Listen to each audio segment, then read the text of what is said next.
My name is Drew Olson, and my home parish is Verona, St. Christopher's out there with Father William. But I grew up in South Bend, Indiana, and I guess my story really begins as a Lutheran in South Bend, Indiana.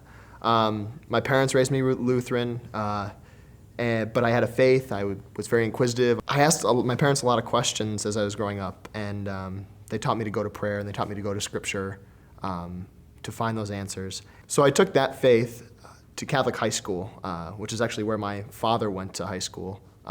He grew up Catholic, and it was there that I began to combine this inquisitiveness, this prayer, this life of reading Scripture with Catholic doctrine that I was being taught in class. What I found was that these classes ended up answering, or at least presenting Catholic doctrine, or presenting things that actually spoke to my heart and actually spoke to what I believe God had shown me through Scripture and that God had shown me through my own personal prayer. And I was just like, wow, here it is.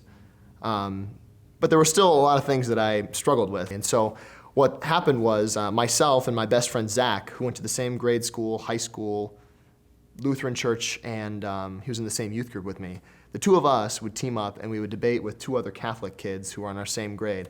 And so we were probably the strangest high schoolers ever, but we would just debate Catholic theology between class like every day of high school.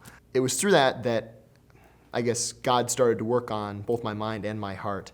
And it came to the point senior year where my mind knew that all these doctrines, that all these things, these debates we were having, was that like the truth lies in the Catholic Church. But my heart just could not accept that. I had grown up for however many, 17, 18 years at this point, believing that the Catholic Church was not the fullness of the truth, was not where I could grow closest to Jesus Christ. And so I had to take that to prayer. And I remember like many nights just laying up at night, like just torn in two, because my mind told me one thing and my heart told me the other. And that all kind of came to a breaking point. That summer I went to a service camp with my Lutheran church, and I ended up debating with a lot of the Lutherans there on behalf of the Catholics, trying as a last-ditch effort to hold on to my Lutheran faith. And so it was at the end of that summer that I was just in my basement. I can remember distinctly being in the basement with my friend Zach, that same friend that would debate with me. And I said, Zach, I think I'm going to go into RCIA and become Catholic next year. And he looks back at me and he says, I think I'm going to do the same thing.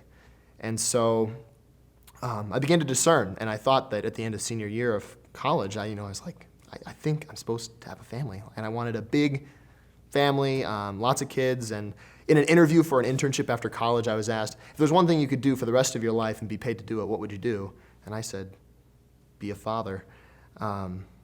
Little did I know that God was kind of insinuating what that actually would mean. At the time, I thought it was a dad and a husband, but I think now that he wanted me to become a priest.